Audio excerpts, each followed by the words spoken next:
सदन कसाई की कथा। तो भगवान रक्षा कैसे करते हैं? उस स्त्री ने तो पूरे नगर में हल्ला कर दिया कि इसने मुझसे कहा था कि अपने पति को मारो। कई बार, बुरा नहीं मानिएगा, कई बार हमारे समाज में निर्दोष की बातें ना सुन करके कई बार एक पक्ष को ज्यादा ध्यान दे दिया जाता है। और वो स्त्री है, उसने रो करके जब कहा कि इन्होंने कहा था इसलिए मैंने पति को मारा, तो राजा ने अपने सामने खड़ा कर दिया और सदन कसाई से कहा कि क्या ये सत्य है? अब सदन जी तो जगन्नाथ जी के दर्शन में विह्वल हो रहे थे, ये कहां का प्रपंच लग गया उनके साथ। ये ठाकुर जी करते ही है, उनका स्वभाव ही है। जैसे ही आप उनसे मिलने के मार्ग पर चलोगे, एक प्रपंच तो वो लगा ही देते हैं पीछे। सदन जी बोले मुझे कोई इच्छा नहीं है, मैं अगर बहुत प्रमाण भी दूंगा तो भी इन्हीं को सत्य माना जाएगा। मेरे बार बार बोलने पर भी मेरी बात नहीं सुनी जाएगी, तो मैं वक्तव्य देके क्या करूं? आप सीधा दंड दे दीजिए, जो दंड है मैं सहने को तैयार हूं, बस मृत्यु दंड मत देना। कागा सब तन खाइयो, मेरो चुन चुन खाइयो मांस, पर दो नैना मत खाइयो, मोहे पिया मिलन की आस। हे राजन, आप जो दंड देना चाहे मुझे स्वीकार है, पर मृत्यु दंड मत देना। क्यों?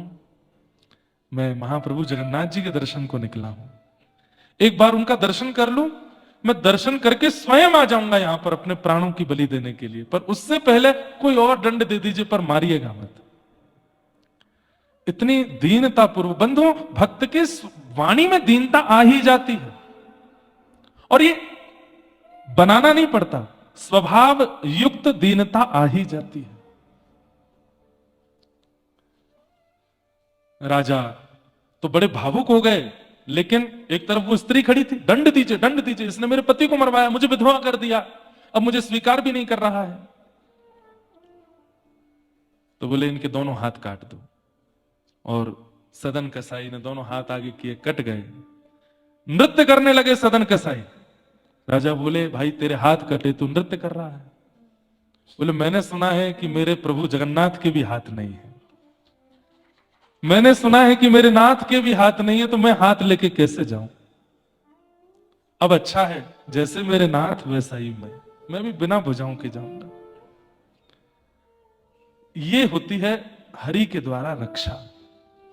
आपके जीवन में आने वाली परिस्थिति में आप क्या निर्णय लेते हैं, वो हरि रक्षा मानी जाती है। तब आप कह सकते हो कि आपको नाथ मिले, वो रक्षक है। नाथ का शब्द का अर्थ ही रक्षक होता है। और फिर सदन कसाई पहुंचे जगन्नाथ धाम। जैसे ही नीलाचल धाम में प्रवेश किया, महाप्रभु जगन्नाथ ब्रह्म वेदी पर झूमने लगे। पुजारियों ने कहा जय जय, बड़े सुख में हो, क्या बात है? बोले मेरा एक परम भक्त आया, मेरा एक परम भक्त आया, पालकी लेके जाओ उसको लाने के लिए। पुजारी जी इतने जल्दी में पूछा भी नहीं कुछ भी कि भाई क्या रूप है क्या, सब पालकी लेके भागे और नीलाचल के द्वार पर ही जाके बोले कोई महाप्रभु जगन्नाथ का परम भक्त आया है, जगन्नाथ जी ने उसके लिए पालकी भेजी है। पालकी में चढ़ने की लड़ाई होने लगी। भक्त लोग कहने लगे हम हैं परम भक्त, हम हैं परम भक्त, हमको रात में जगन्नाथ जी ने स्वप्न दिया था कि मैं तेरे लिए पालकी भेजूंगा। दूर खड़े सदन कसाई, दोनों हाथ नहीं और दोनों हाथों को ऐसे करे, मैं आज उस परम भक्त का दर्शन करूंगा जिसके लिए पालकी भेजी जगन्नाथ जी ने। वहां तो इतनी भीड़ लग गई कि पालकी लेके पुजारी वापस लौट गए और जगन्नाथ जी से जाकर के कहा नाथ वहां तो इतनी भीड़ लगी है, हजारों भक्त एक पालकी में चढ़ने को तैयार हैं, आपने बताया नहीं कि आपका वो भक्त है कैसा? जगन्नाथ जी बोले जैसा मैं हूं वैसा ही होगा, उसकी भुजा नहीं होंगी, बिना भुजाओं के होगा, यहां तक भुजाएं कटी होंगी, वही मेरा परम भक्त, उसको लेके आओ। अब की बार पुजारी गए, जाकर के जब ढूंढा तो दूर नेत्रों से अश्रु प्रवाह कर रहे हैं, हाथों से रक्त निकल रहा है, ऐसे बस हाथ जोड़ करके, भुजा तो है नहीं तो ऐसे हाथ जोड़ रखे हैं और सदन कसाई बैठे हैं। और जाकर के वो तो प्रतीक्षा कर रहे थे पालकी में कोई बैठे, उस भक्त को मैं प्रणाम करूं। जाके जब पुजारियों ने सदन कसाई को ही उठाया, बोले तुम्हारे लिए ही भेजी है भगवान ने पालकी, तो रोने लगे मैं नहीं हो सकता, मैं इतना योग्य नहीं, जीवन भर मांस विक्रय किया और वो भी मुक्ति नारायण श्री शालिग्राम भगवान को तोलता था मैं, इतना बड़ा महापापी मैं। धाम यात्रा पर निकला था, एक स्त्री को विधवा कर दिया मैंने, मैं इतना बड़ा पापी, मेरे लिए पालकी नहीं भेजी होगी, आप दोबारा पूछ के आइए। पुजारी बोले हम यही करते रहेंगे, जाएं फिर आए फिर जाएं फिर आए, बैठो तुम। और बिठा करके जब सदन कसाई को ले गए, कौन कुटिल खल कामी मोसन, कौन कुटिल खल काम। भक्त का एक स्वरूप है बंधुओं, उसको कभी भी अपनी भक्ति का अभिमान नहीं हो सकता, मान नहीं हो सकता कि मैंने इतना किया। वो कितना भी करने के बाद यही सोचेगा ये तो कुछ भी नहीं था। हमें आपको भी यही रखना है कि मुक्तिनाथ से लौटने के बाद भी अहम ना आ जाए कि हम मुक्तिनाथ होके आए, शालिग्राम मिल जाने के बाद भी अहम ना आए कि देखो इतने लोग ढूंढने गए लेकिन मुझे मिल गए, इनको आने में देरी नहीं लगी तो जाने में भी देरी नहीं लगाएंगे। और 2 क्षण लगाते हैं ठाकुर जी जाने में, इसलिए अहम मत कीजिएगा। और भक्त जब पूर्ण भक्त बन ही जाता है ना, ठाकुर जी के द्वारा स्वीकार कर लिया जाता है, तो उसमें अहम आएगा ही नहीं। ठाकुर जी ने स्वीकार नहीं किया तो भक्ति का अहम आता रहेगा, बार बार अहम आएगा कि मैंने ऐसा किया, मुझसे ऐसा हुआ, मैंने ही कर दिया, कोई नहीं कर पाया, मैं कर गया। ठाकुर जी अहम आने नहीं देते, और आ रहा है तो इसका मतलब ठाकुर जी अभी मिले नहीं है। जैसे ही पालकी पहुंची द्वार पर, जगन्नाथ मंदिर के मुख्य द्वार पर ही श्री पतित पावन भगवान प्रणाम किया, जय हमारे, जय श्रीमन नारायण, बड़ी कृपा। मुख्य द्वार पर ही पतित पावन भगवान। और जैसे ही सदन कसाई जी ने दंडवत प्रणाम किया है जगन्नाथ जी के सन्मुख, महाप्रभु जी इतने प्रसन्न हो गए, प्रसन्नता के भाव से श्री सदन जी के दोनों भुजाएं प्रकट हो गई, फिर से भुजा निकल करके आ गए। बोले नाथ ये क्यों दिए, नहीं चाहिए, मैं आपके जैसा ही ठीक था। बोले नहीं इसलिए दिए तुम कीर्तन करो, करताल बजा करके गाओ, नृत्य करो, मुझे रिझाओ। और तब सदन जी खूब नृत्य करते हैं। तो भगवत रक्षा, प्राण रक्षा को भगवत रक्षा मत मानिए कि आपके प्राणों की रक्षा हो गई, गिरने से बच गए, मरने से बच गए, यहां बच गए वहां बच गए तो भगवान ने बाल बाल बचाए। भगवान नहीं बचा रहे वहां पे, आपके जीवन अभी बचा है, आपका जीवन अभी बचा है, अभी मृत्यु नहीं आई इसलिए बच गए हो। ठाकुर जी नहीं बचा रहे वहां पे, ठाकुर जी तो आपके जीवित अवस्था में आने वाली परिस्थितियों में आपका जो निर्णय होता है, उस निर्णय में यदि वो सुलभ निर्णय हो तो वो मानो कि ठाकुर जी ने बचाया। तो नाथ मतलब रक्षक, और मोह का क्षय जिसका हो गया हो उसी की रक्षा करते हैं, वही है मुक्तिनाथ। जो मोह का क्षय कर गया है उसी के रक्षक बनते हैं श्री मुक्तिनाथ। ऐसे मुक्तिनाथ भगवान। तो मैं सुबह विचार कर रहा था कि मुक्ति अपेक्षित नहीं होनी चाहिए। हम ब्रजवासी जन कई बार कह देते हैं कि मुक्ति अपेक्षा के लिए नहीं, मृत्यु के बाद वाली मुक्ति की हम कभी कभी अवहेलना तो नहीं करते, अपेक्षा तो नहीं करते, पर उसको स्वीकार नहीं कर रहे हैं कि नहीं चाहिए। पर जीवित अवस्था में बिना मुक्ति के भक्ति संभव नहीं है, बिना मोह के क्षय के भक्ति नहीं होगी, बिना मोह के क्षय के नाथ नहीं मिलेंगे। राजा जनक की सभा में राजा जनक की सभा में अष्टवक्र पहुंचे, और अष्टावक्र परम ज्ञानी, 8 जगह से शरीर टेढ़ा था उनका, इसीलिए उनको अष्टावक्र कहा जाता था। जैसे भगवान हमारे त्रिवक्र हैं, श्री कृष्ण जो हैं वो त्रिवक्र हैं, 3 जगह से टेढ़े हैं, सिर टेढ़ा, कमर टेढ़ी, और ये टेढ़े हैं नहीं, रहते टेढ़े हैं। वैसे कोई ठाकुर जी, वो एक मराठी हमने अभंग गाया, लकरा लकरा च लकरा, बांकोरी बांको बांकोरी बांको, काना काना एक पामते बांको है, वो बांके हैं नहीं, वो कोई मराठी भाषा में तो सीधे कहती है लंगड़ा। ठाकुर जी लंगड़े नहीं है, ठाकुर जी टेढ़े मेढ़े है नहीं, वो उनका स्वरूप है, वो ऐसे बन के रहते, उनकी अदा है खड़े होने की, सबकी अपनी अपनी होती, उनकी है। लेकिन अष्टावक्र तो वास्तविक वक्र है, उनके पैर भी टेढ़े हैं, कमर भी टेढ़ी है, गर्दन भी टेढ़ी है, हाथ भी टेढ़े हैं, लेकिन परम विद्वान।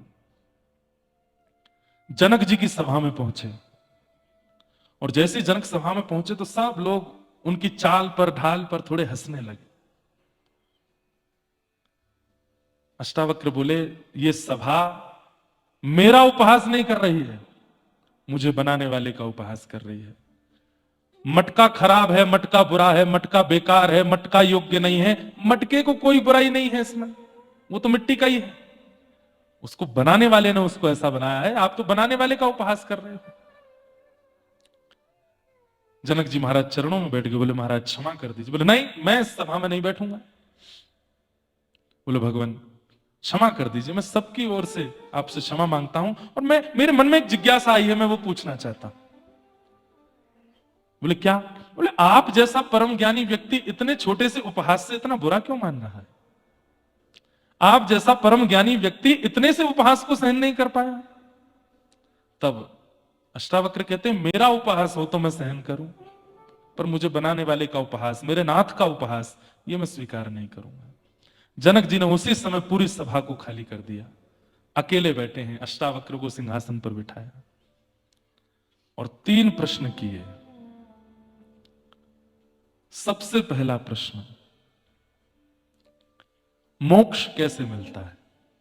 मोक्ष की प्राप्ति, मुक्ति कैसे आती है जीवन में? कृपा करके मुझे यह बताइए। दूसरी बात, ज्ञान कैसे प्रकट होता है? और तीसरी बात, वैराग्य का जन्म कैसे होता है? कौन कौन से प्रश्न किए? सबसे पहला प्रश्न, मुक्ति कैसे प्राप्त होती है? दूसरा प्रश्न, वैराग्य कैसे आता है? और तीसरा प्रश्न, ज्ञान की प्राप्ति कैसे होती है? अष्टावक्र बोले, तीनों प्रश्न एक साथ पूछने वाले नहीं है जनक।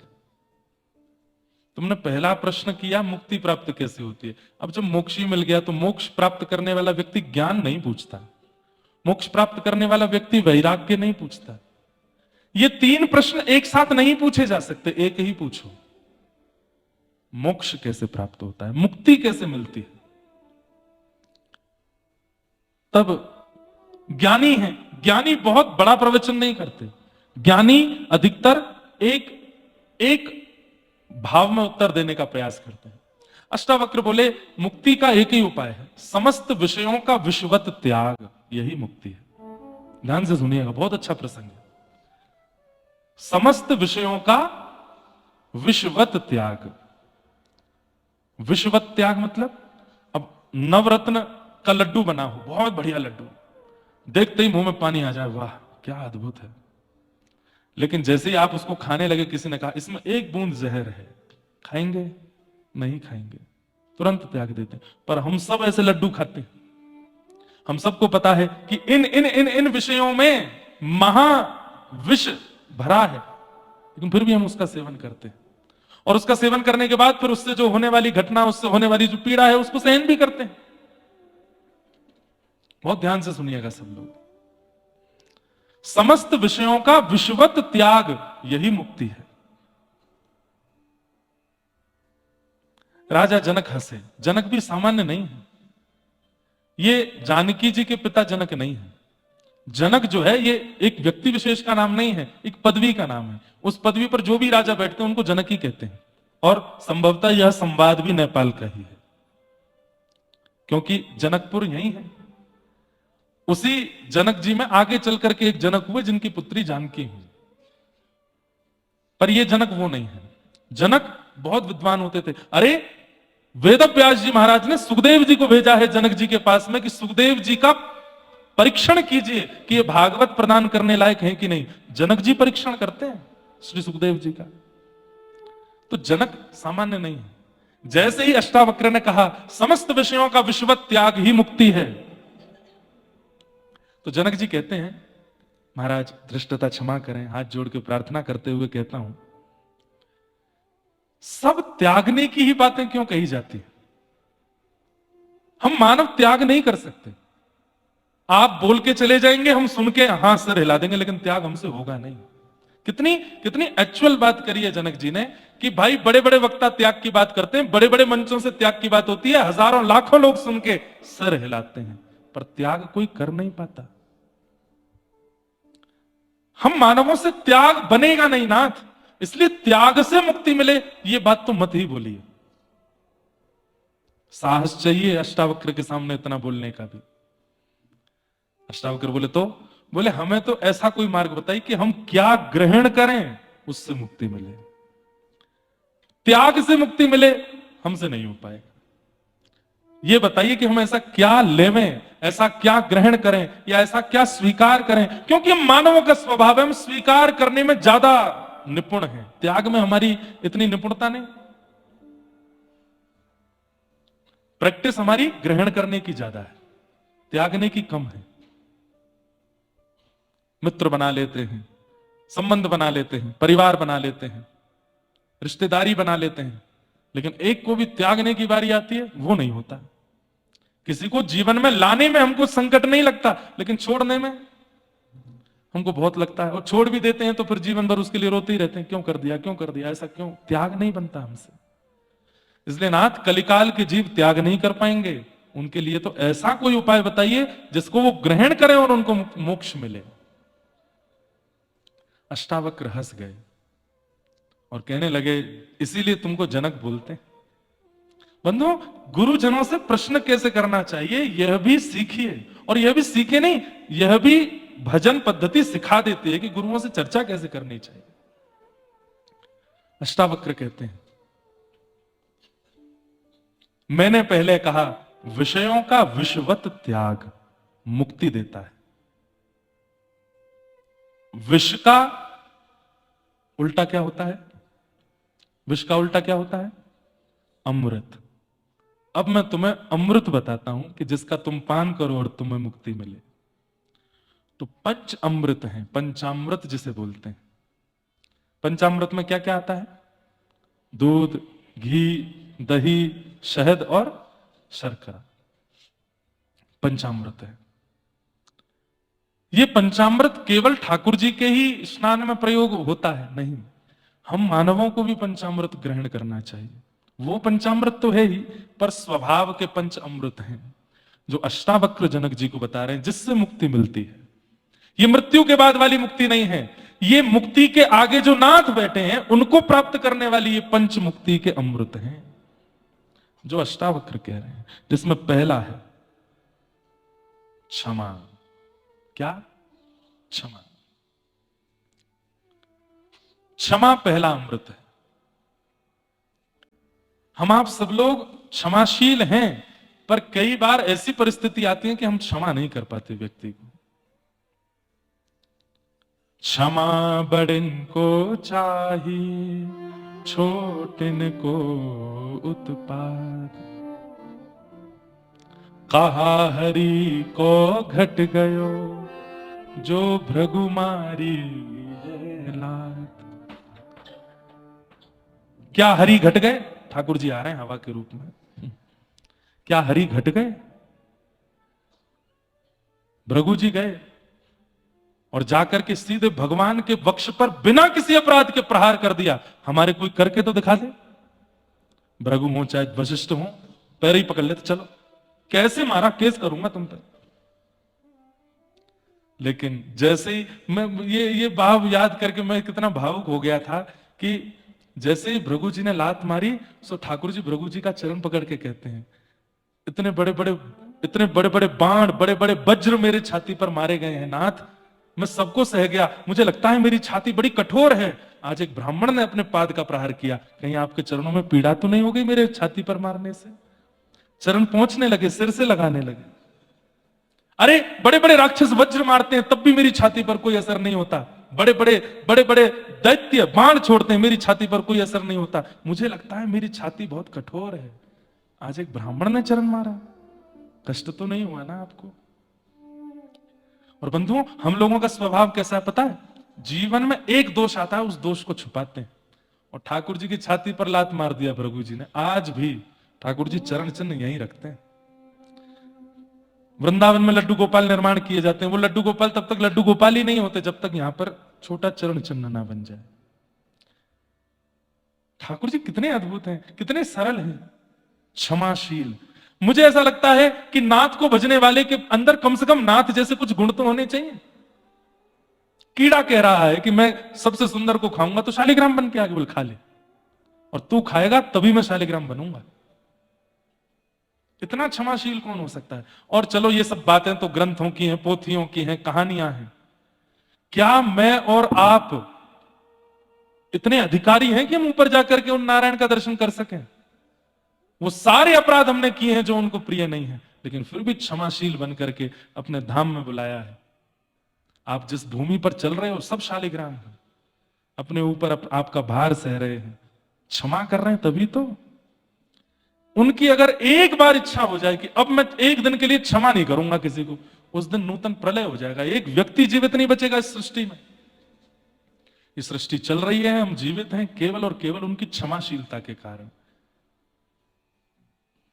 अष्टावक्र कहते हैं, राजा जनक, यदि मुक्ति प्राप्त करनी है तो पहला अमृत क्षमा को जीवन में लाओ।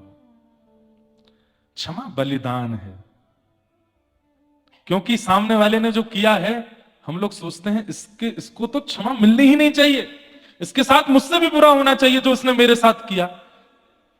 लेकिन उसके बावजूद भी यदि कोई क्षमा कर देता है तो उसका कितना बड़ा बलिदान है। और यह बलिदान श्रीमद् भागवत में किया है किसने? द्रौपदी ने, जब उसके निर्दोष 5 बालकों को मार दिया था। अश्वत्थामा ने निर्दोष 5 बालकों को मार दिया, और उसी अश्वत्थामा के हाथ पैर बांध करके जब अर्जुन लेकर के आए, तब भगवान ने कहा, जिस मां के बच्चे मारे गए, पहले उस मां से आज्ञा लो कि इसको मारूं कि नहीं। अर्जुन ने ले जाकर के द्रौपदी के सामने बैठा दिया, इसने मारा है तुम्हारे 5 बालकों को, जल्दी आज्ञा करो, मैं इसका सर धड़ से अलग कर देता हूं, इसके रक्त से तुम्हारे केशों को रंगित कर देता हूं। द्रौपदी कहती है, इसे छोड़ दो, इसे मत मारो, इसे मत मारो। और पूरा वो प्रसंग है, बहुत बड़ा है, उसमें नहीं जाएंगे। पर जब द्रौपदी ने 5 बातें कहकर के कह दिया कि इसको मत मारो, तब बाकी सब लोगों के मन में क्या आया पता नहीं, पर दूर खड़े श्याम सुंदरों के नेत्र में आंसू आ गए, रोने लगे ठाकुर जी। क्यों?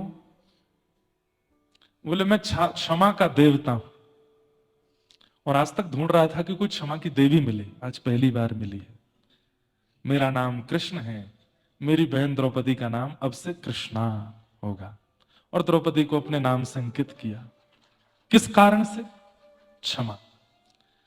मैं फिर कह दूं बंधुओं, गुरु आज्ञा हो जाए 11 माला करो, 16 माला करो, 108 माला करो, वो माला आपके उद्धार के लिए हो सकती है। भगवत प्रसन्नता के लिए तो ये गुण लाने पड़ेंगे, भगवत प्रीति के लिए तो ये गुण लाने पड़ेंगे।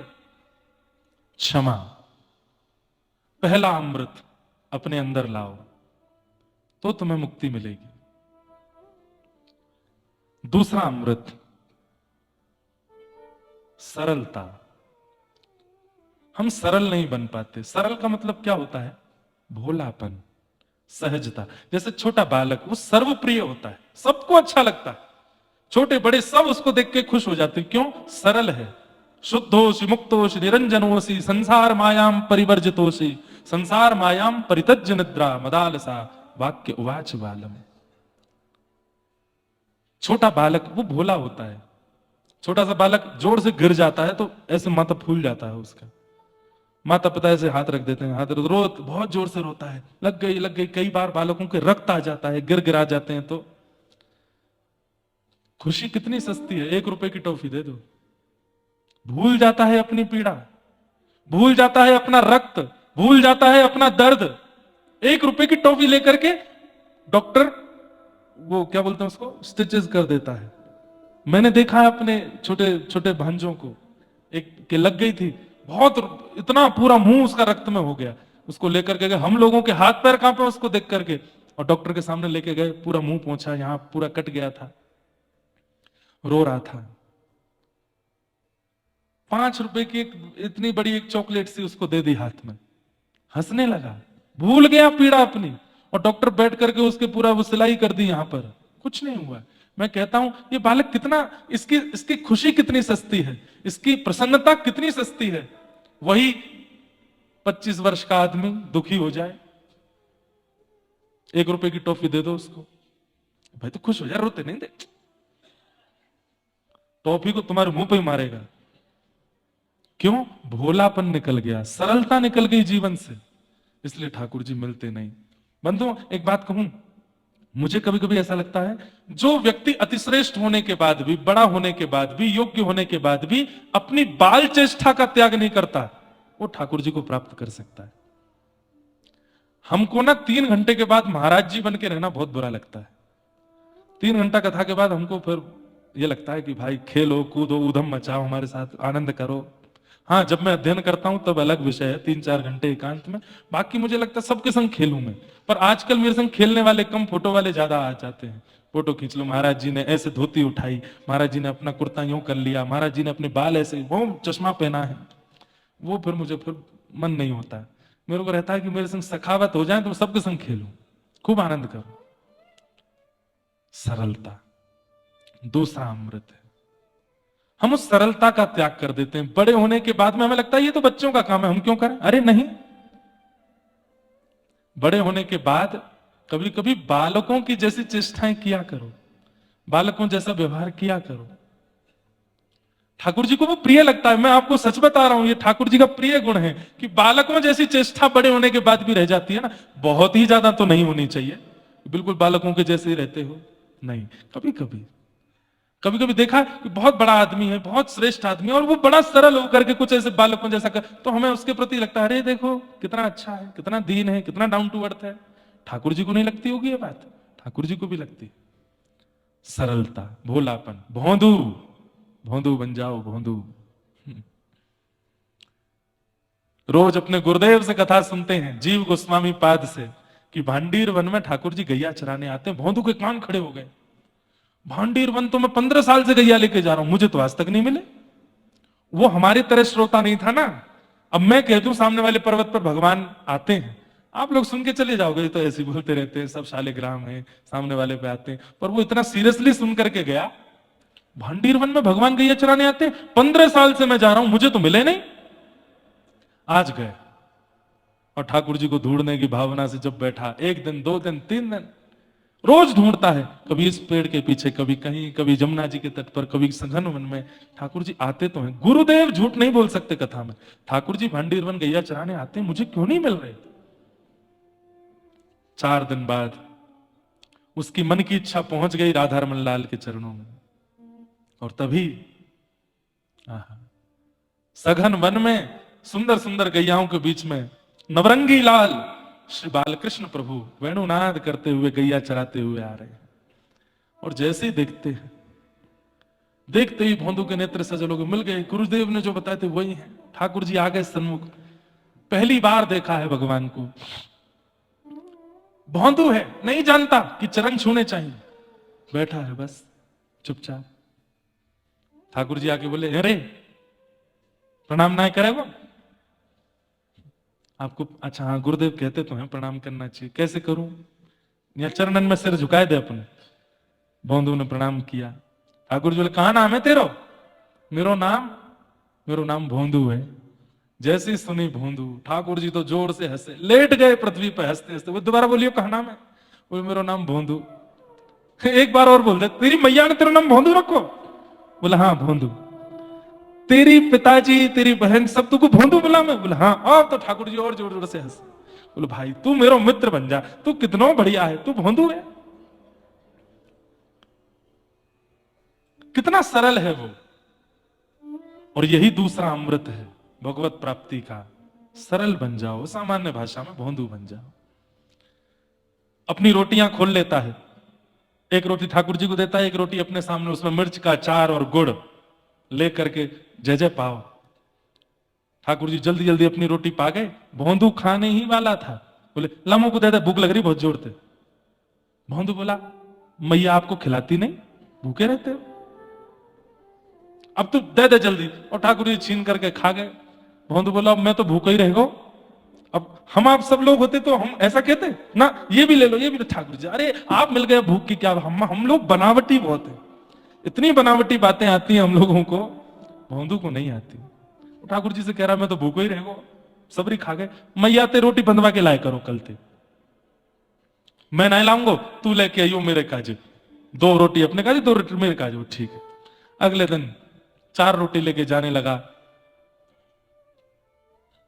रसोईया ने पूछा कि तू तो हमेशा 2 ही रोटी लेके जाता, आज 4 क्यों। और रोटी नहीं थे, मोटे मोटे टिक्कर, वो एक पालो तो भूख ना लगे पूरे दिन। भोंदू बोला तुम्हारे भूखे भगवान आते हैं, यशोदा मैया उनको पवाती नहीं है, मेरी रोटी खा जाते हैं, मैं भूखा रह गया था कल, इसलिए उनके लिए 2 लेके जा रहा हूं। भोंदू तो कह के निकल गया। रसोईया बोला ये इतना सीधा है, ये झूठ नहीं बोल सकता। जाके आचार्य चरण को बात बताई। आचार्य चरण श्रीजीव गोस्वामी पाद ने बुलाया और भोंदू से कहा कि कौन मिले थे तुमको कल वन में? बोले गुरुदेव आप जिनकी कथा सुनाते हैं ना, नंद नंदन यशोदा नंदन गैया चराने भांडीर बन जाते हैं, 15 साल में तो कभी दर्शन नहीं हुए, परसों जब आपने कथा में सुनाया तो मैंने ढूंढना शुरू किया तो कल मुझे मिले। जीव गोस्वामी बोले तुझे ठाकुर जी मिले? बोले हाँ। कैसे थे? मैं कैसे वर्णन करूं, मुझ पे तो शब्द नहीं है, पर उनके नेत्र हमारे जैसे नहीं थे गुरुदेव, हमारे नेत्रों का अंतिम छोर तो यही है, उनके बड़े लंबे लंबे नेत्र, यहां तक नेत्र जा रहे थे। जब वे खोलते और बंद करते तो ऐसा लगता मानो कमल का पुष्प खुल रहा है, बंद हो रहा है।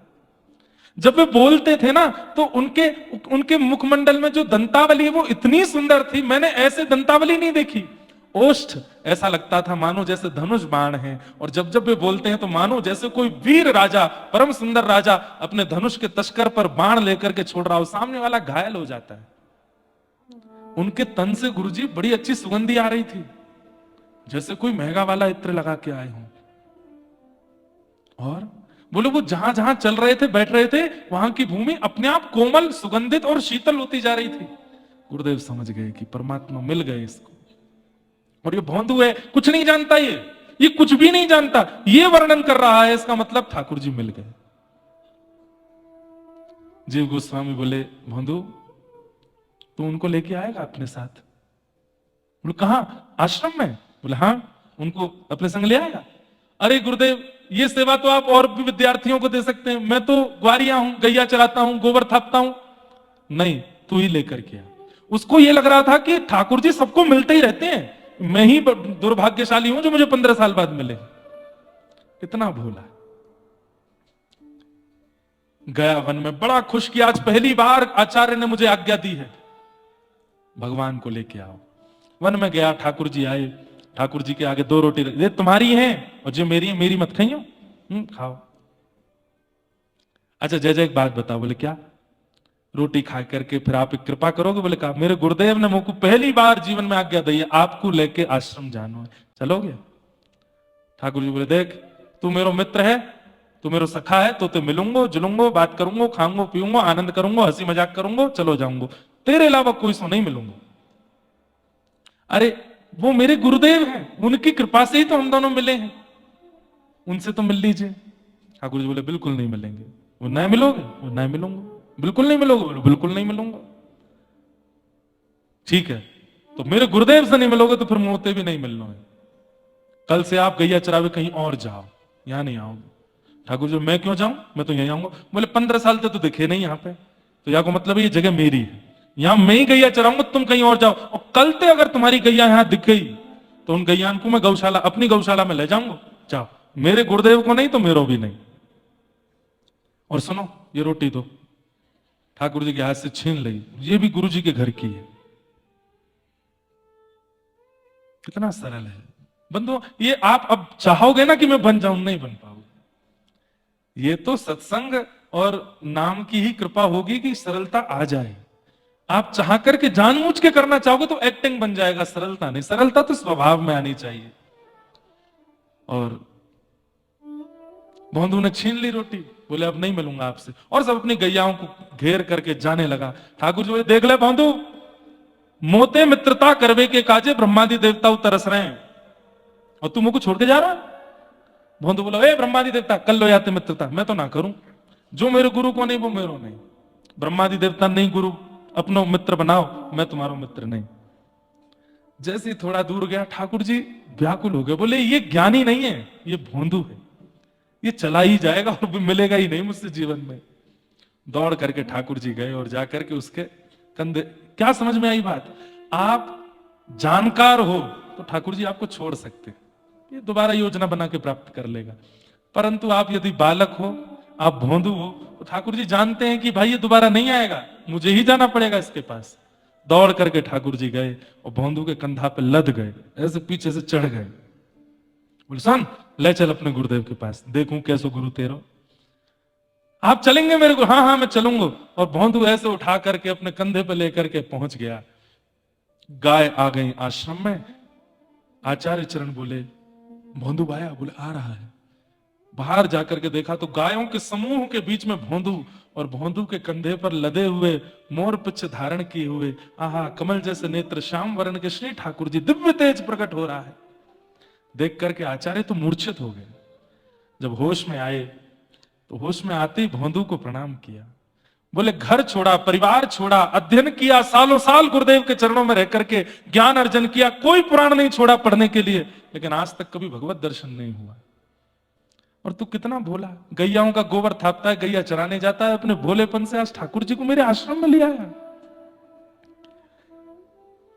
ठाकुर जी को प्रणाम किया। ठाकुर जी बोले देखो मैं बहुत देर नहीं रुकूंगा, आपसे आज्ञा ले भी आया हूं। बोले क्या?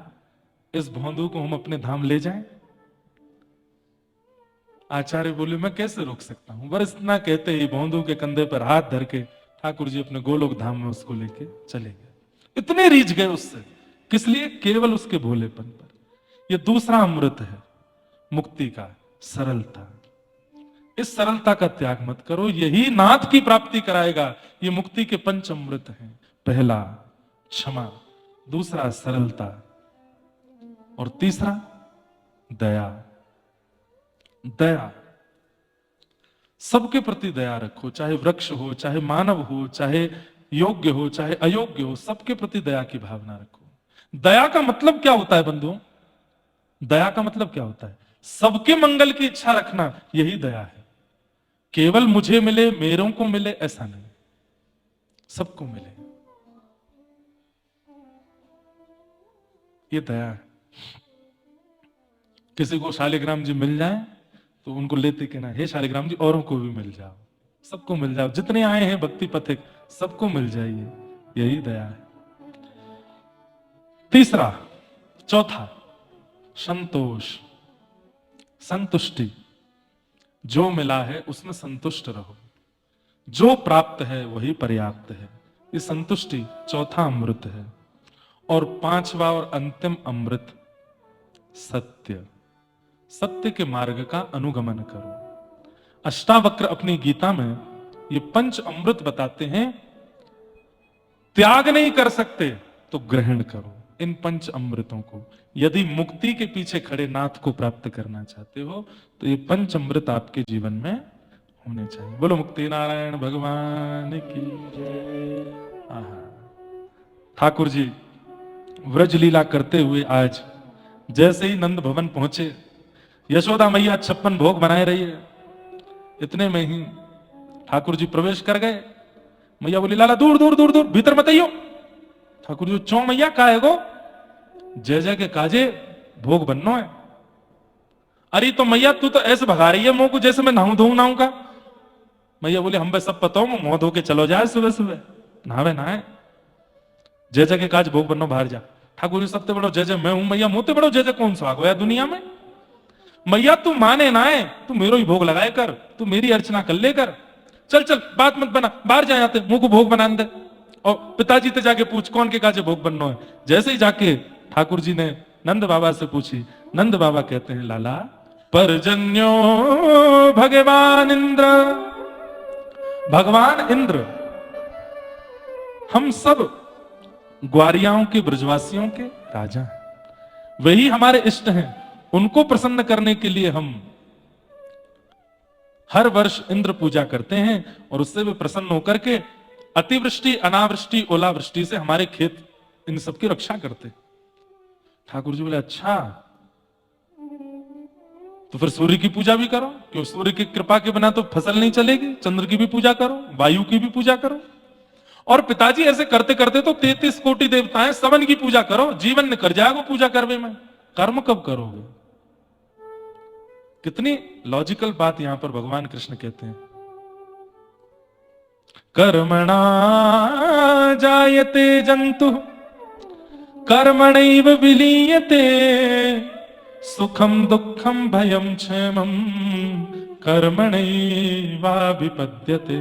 कर्म से सब मिलेगा व्यक्ति को, कर्म के साथ भजन जुड़ जाता है तो कर्म सुंदर हो जाता है। नहीं तो कर्म तो बहुत लोग कर रहे हैं और फल भी प्राप्त कर रहे हैं, पर फल मीठा मिलेगा यह आवश्यकता कैसे बने? जब भजन हो साथ में, तब वह कर्म फल मीठा होता है। इसलिए पिताजी कर्म करिए, देवताओं के भरोसे थोड़ी पड़े रहना है। मेहनत करेंगे, परिश्रम करेंगे। ये देवताओं के लिए 56 भोग बना करके भोग लगा रहे हो, इससे देवता प्रसन्न नहीं होते। कर्म करने वाले व्यक्ति की देवता सदा सहायता करते हैं। परिश्रम करो। लेकिन छोटे से लाला 7 वर्ष के, कौन सुने उनकी बात? चल चल लाला, बड़ी बड़ी बात न मत करे, हमें करन दे। बोले अच्छा, इंद्र की पूजा कर रहे हो, सूर्य नाराज हो गए तो, चंद्र नाराज हो गए तो, ऐसे की पूजा करो जिससे सब रीझ जाएं। ऐसा कौन है लाला? बोले जड़, जड़ में पानी डालो पूरा वृक्ष हरा भरा होता है। ऐसे ही समस्त देवी देवताओं के जड़ मूल रूप हैं श्रीमन नारायण, और वही नारायण हमारे ब्रजमंडल में श्री गिरिराज जी के रूप में विराज रहे। चलो श्री गोवर्धन पूजा करेंगे। ब्रजवासी बोले कहीं इंद्र नाराज है क्या? तो बोले जिनकी शरण में जा रहे हैं वो रक्षा करेंगे हमारी। और एक बात कह दूं, बोले क्या तुमने इंद्र के कभी दर्शन किए? बोले नहीं। मैं तुम्हें वचन देता हूं कि श्री गिरिराज जी के तुमको दर्शन होंगे। चलो, सब ब्रजवासी मान गए, और आज वर्षों से चली आ रही इंद्र की पूजा बंद करके 56 भोग बैलगाड़ियों में सजा करके सब जा रहे हैं। लग रही आश करूं ब्रजवास तलहटी गोवर्धन की मैं, लग रही आश करूं ब्रजवास तलहटी गोवर्धन की, लग रही आश करूं ब्रजवास तलहटी गोवर्धन की मैं, लग रही आस करूं ब्रजवास तलहटी गोवर्धन की मैं, गोवर्धन की मैं तलहटी गोवर्धन की मैं, गोवर्धन की मैं तलहटी गोवर्धन की, अरे हाँ गोवर्धन की मैं तलहटी गोवर्धन की मैं, हो गोवर्धन की मैं तलहटी गोवर्धन की, मेरे लग रही आश करूं ब्रजवास तलहटी गोवर्धन की मैं, लग रही आश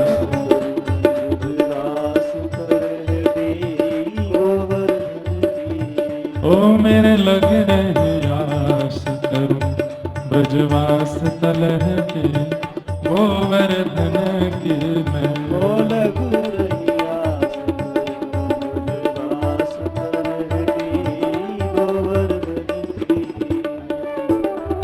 ठाकुर जी की बड़ी कृपा है, आज पंचम दिवस की कथा यहाँ चल रही है। मुक्तिनाथ भगवान के चरणों में हम आप सब लोग मुक्ति और नाथ विषय पर ही चर्चा कर रहे हैं। और आज अनंत श्री विभूषित श्रीमद जगत गुरु रामानुजाचार्य परम पूजनीय प्रातस्मरणीय स्वामी श्री अनंताचार्य जी महाराज हम सबके मध्य पधारे हैं। सब श्रोताओं की ओर से महाराज जी के श्री युगल चरणों में बारंबार प्रणाम, बारंबार वंदन और बारंबार जय श्रीमन नारायण। आज बड़ी कृपा हुई हम सब दासों पर कि जहां साक्षात मुक्ति नारायण भगवान विराज रहे हैं, वहां नाथ के दर्शन अकेले करना ऐसा माना जाए कि हमने एक नेत्र से देखा, लेकिन आचार्य के सहित नाथ का दर्शन करना यह माना जाए कि युगल नेत्रों से देखा है। तो अभी तक तो हम एक नेत्र से ही दर्शन कर रहे थे, अकेले कर रहे थे, लेकिन आज आचार्य चरण आए हैं। अब आपके आगमन के बाद अब पूर्ण दर्शन होगा। क्यों? अब दोनों नेत्रों से दर्शन होंगे, क्योंकि आचार्य कृपा करते हैं। आचार्य कृपा करते हैं तो वह दिखता है जो हम अपनी योग्यता से नहीं देख सकते।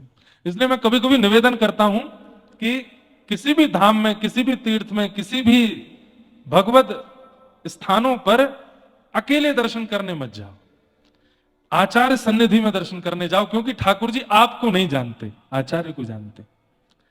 किसी बड़े व्यक्ति के घर आप बिना परिचय के चले जाओ तो आपके पानी भी नहीं पूछा जाएगा, लेकिन उस बड़े व्यक्ति से जिसका संबंध हो उसके साथ चले जाओ तो लगे हाथ आपको भी चाय मिल जाती है।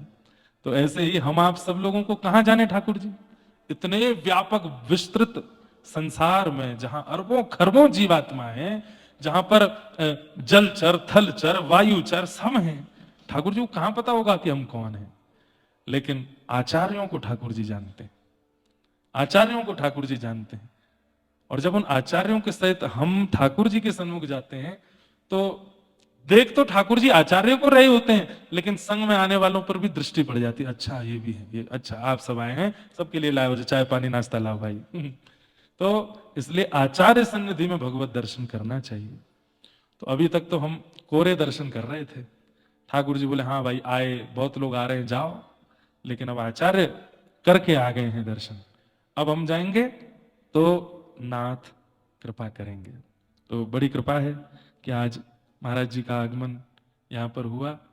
हम महाराज जी से नैमिषारण्य में मिले और वहां खूब चर्चा हुई थी मुक्तिनाथ के विषय में। तो सुबह जब मैं आ रहा था कथा करने तब महाराज जी जा रहे थे दर्शन करने, तभी मैं प्रणाम करके निवेदन करके आया, महाराज जी आप जरूर आज सबको दर्शन देने के लिए कथा में पधारें। और महाराज जी बोले इतने सारे लोग बैठे होंगे, खाली हाथ नहीं आएंगे, थोड़ी कृपा का दर्शन करके आते हैं, थोड़ी लेके आते हैं, फिर आके सबको बांट देंगे। तो ऐसी भावना हुई है, आप सब में वितरित हो ही गया है। आज 56 भोग उत्सव है। अभी तक तो हम केवल एक चर्चा कर रहे थे मुक्तिनाथ भाव पर ही, अब गोवर्धन उत्सव मना रहे हैं। ठाकुर जी सब ब्रजवासियों को लेकर के गिरिराज जी जा रहे हैं। बंधुओं, ठाकुर जी को हमारी बड़ी चिंता रहती है। हमारा धन गलत जगह लगता है तो ठाकुर जी को चिंता होती है, हम गलत जगह पूजा अर्चना वंदन करने लगते हैं, ठाकुर जी को बड़ी चिंता होती है। ठाकुर जी कहते हैं मैं मिल गया फिर भी तुम्हें और जगह जावे की कहा जरूरत है, जब साक्षात मैं बैठा हूं तो आओ ना शरण में, क्यों बार बार भटक रहे हो दुनिया भर की चीजों में। आज बहुत भटकाव आ गया है संसार में, उन देवताओं को खोजा जा रहा है जो जल्दी प्रसन्न होते हैं, उन देवताओं को खोजा जा रहा है जिनकी थोड़ी पूजा करने पर बहुत लाभ मिलता है। ऐसा मत कीजिए, ऐसे में पता है क्या होता है, और आप लोग सब समझ रहे हैं कि मैं कहां की तरफ अंकित कर रहा हूं भाव। हम लोग अब भजन से हमारा विश्वास उठ चुका है, नाम जप से कथा से ज्ञान से हमारा विश्वास उठ चुका है। हमारा विश्वास केवल एक जगह रह गया है कि ऐसा कोई मंत्र योजना या कोई पूजा विधि बताओ जिससे तुरंत हमारे जीवन के सारे कष्ट दूर हो। ऐसा नहीं है, ऐसा होगा भी तो पता है क्या होगा, आपने आपके जीवन में कष्ट आया और आपने कोई विधि कर ली, किसी पेड़ पे जाके चौराहे पे जाके कुछ करे आए, तो क्या होगा, वो स्थिति रुक जाएगी लेकिन दोबारा नहीं आएगी। ऐसा नहीं है, दोबारा आएगी और पहले से प्रचंड होके आएगी। फिर क्या करोगे, फिर करते रहो वही विधि, कुछ नहीं होगा। इसलिए क्या करो, ठाकुर जी की सन्निधि ग्रहण करो। ठाकुर जी महाभारत को स्टॉप नहीं करते, ठाकुर जी कहते हैं युद्ध च, युद्ध करो, लड़कर के आई हुई परिस्थिति को समाप्त करो और आगे बढ़ो। ये हमारे ठाकुर जी सिखाते हैं। ठाकुर जी परिस्थिति से भागना नहीं सिखाते या परिस्थिति से बचना नहीं सिखाते, परिस्थिति से जूझ करके उसको समाप्त करना सिखाते हैं। यही तो अच्छा है। तो आइए हरि शरण ग्रहण करो। आप सब तो हैं ही, ये तो जो नहीं आते उनके लिए बात है। भगवान सब ब्रजवासियों को लेकर के गए और श्री गिरिराज पूजन कराया। सब ब्रजवासियों ने पंचामृत अभिषेक किया, गिरिराज जी की परिक्रमा करी, 56 भोग सजाए। हमारे व्रज साहित्य में ऐसा वर्णन करते हैं कि श्री गिरिराज जी के पर्वत से भी ऊंची सामग्रियां हो गई, इतनी सामग्रियां लेके गए ब्रजवासी। गिरिराज जी सामान्य नहीं, गर्ग संहिता के अनुसार तो जब ठाकुर जी ने गिरिराज जी उठाए तो इन्हीं पर्वतों के जैसे थे, 21 कोस लंबे चौड़े ऊंचे श्री गिरिराज जी थे जब ठाकुर जी ने उठाए थे। ठाकुर जी शरण में गए, वहां जाकर के गिरिराज जी का पूजन किया। पूजन करने के पश्चात इंद्र को पता चला कि मेरी पूजा बंद हो गई है, तो इंद्र ने मेघमालाओं को आज्ञा कर दी, सांबर तक मेघ भेज दिए। मूसलाधार बारिश होने लगी ब्रजमंडल में।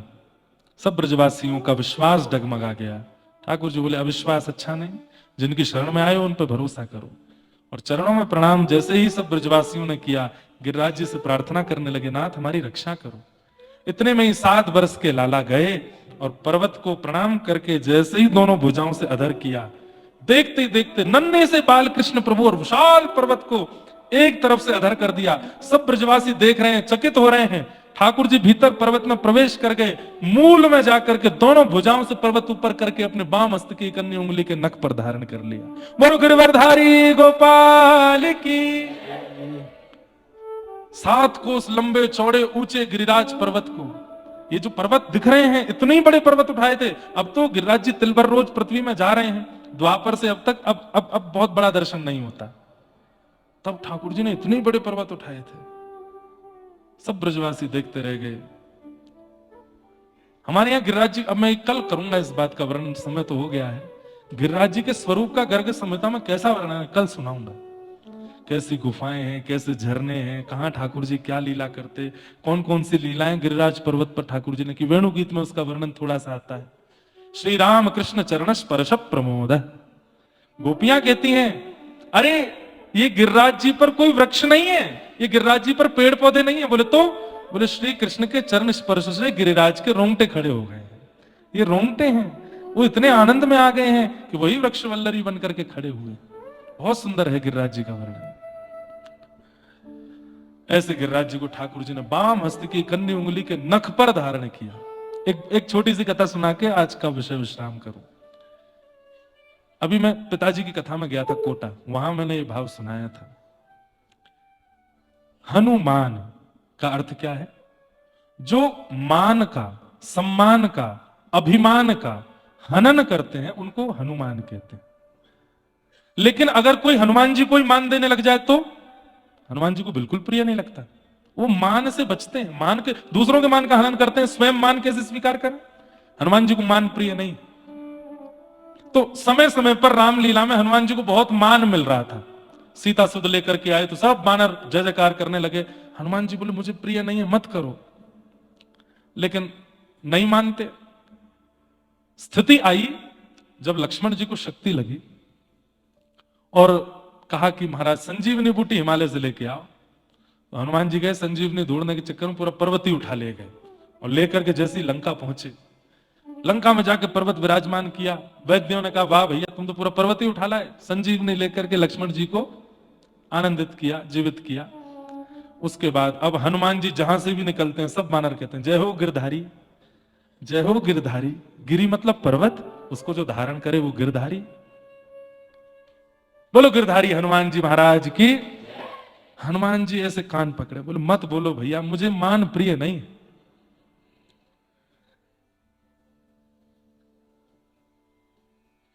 गिरधारी राम जी के पास गए, बोले जय जय अब मुझसे सहन नहीं हो रहा। बोले क्यों, क्या हो गया?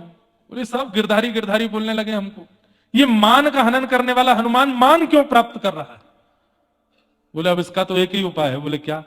आप भी गिरि धारण करो और ये नाम अपने ऊपर ले लीजिए जो मेरे ऊपर आ गया है। ठाकुर जी बोले अभी तो नहीं करेंगे, पर हम वचन देते हैं द्वापर तक और गिरधारी बने रहो, उसके बाद हम ऐसे गिरधारी बनेंगे कि गिरधारी नाम से तुमको कोई नहीं जानेगा, सब हमको ही जानेंगे।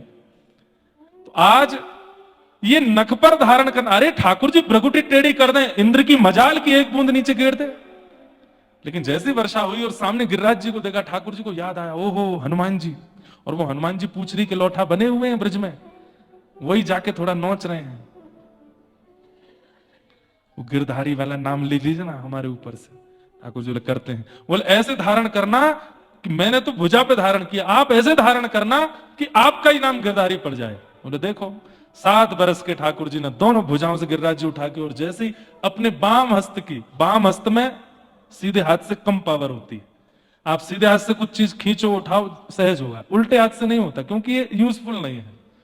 बाम हस्त की, और बाम हस्त में भी सबसे कोमल कनिष्ठ उंगली, और कनिष्ठ उंगली के भी नख पे ठाकुर जी ने गिरिराज जी को धारण किया। इतना ही नहीं, दोनों पैर और त्रिभंगी कर लिए और कमर पे हाथ धर के ऐसे खड़े हुए जैसे मानो रुई का फोआ उठाया हो। अब जैसे ही उठाए हो नख पे धार लियो गिरिराज नाम गिरधारी पायो है। नख पे धार लियो गिरिराज नाम गिरधारी पायो है। नख पे धार लियो गिरिराज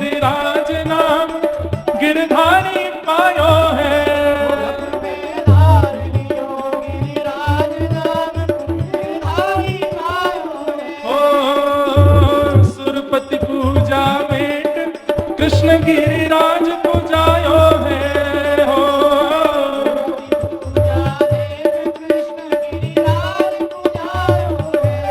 हाँ सुरपति पूजा में कृष्ण गिरिराज पुजायो है।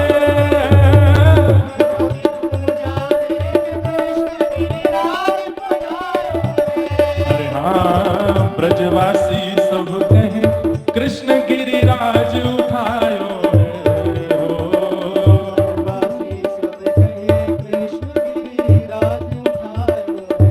ओ नख पे ओ नख पे ओ नख पे धार लियो गिरिराज नाम गिरधारी पायो है।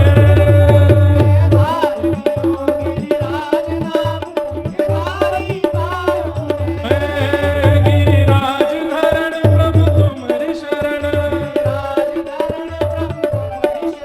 गिरिराज धरण प्रभु तुम्हारी शरण। रखो लाज हमारी गोवर्धन। ओ गिरिराज धरण प्रभु तुम्हारी शरण। बोल गिरिराज धरण की। 7 दिन 7 रात्रि पर्यंत गिरिराज जी धारण किए। और इंद्र ने जब क्षमा, इंद्र को पता चला वर्षा बंद हुई, ठाकुर जी ने गिरिराज जी नीचे पधराए, इंद्र ने आकर के भगवान से क्षमा मांगी, भगवान ने उसको मुक्त किया। आगे का जो प्रसंग है कल के सत्र में हम सुनेंगे। कथा का समय वही है। कल संभवतः हम दामोदर कुंड सुबह सुबह जाएंगे, तो प्रयास करेंगे कि हम 10 साढ़े 10 वापस आ जाएं। किसी कारणवश थोड़ा बहुत विलंब हो, आप लेकिन समय पे